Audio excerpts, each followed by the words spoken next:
Kontingen Kelantan memahat sejarah tersendiri pada Tamasya Sukan Malaysia SUKMA ke-22 apabila menampilkan delegasi terbesar dalam sejarah penyertaan mereka.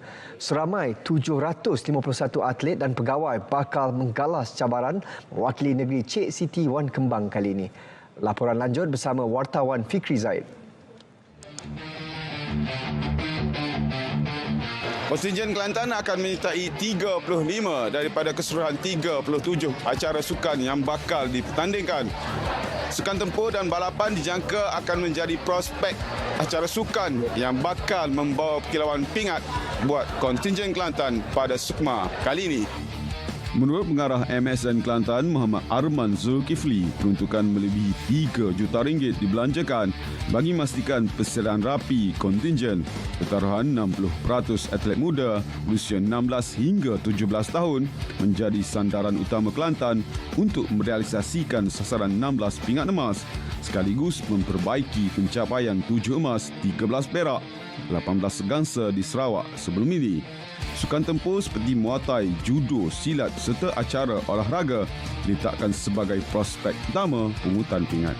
Bercakap kepada RTM di Kota Baru, Muhammad Arman memaklumkan latihan pusat giat dijalankan sejak Februari lalu. Ini termasuk pendedahan di kejohanan antarabangsa seperti penghantaran skot berbasikal ke Uzbekistan.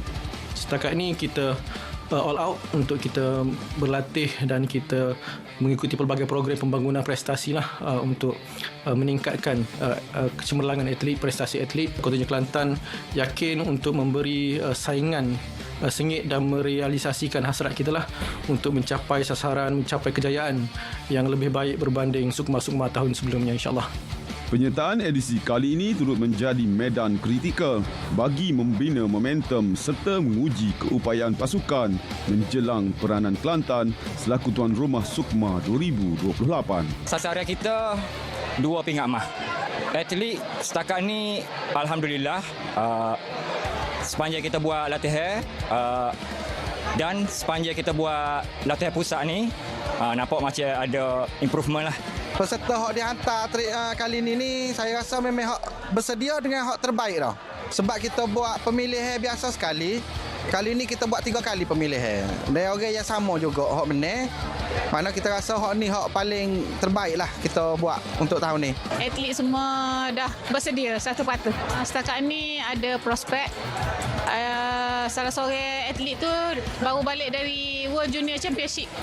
So kita memang harapkan dia dapat gol lah. Dia buat bonding dan daripada situ kami pupuk semangat-semangat atlet untuk berjuang demi negeri Kelantan. Demi Kelantan kita lawan. Tamasya SUKMA 2026 dijadual berlangsung di Selangor bermula 15 hingga 24 Ogos 2026. Fikri Zaid, RTM.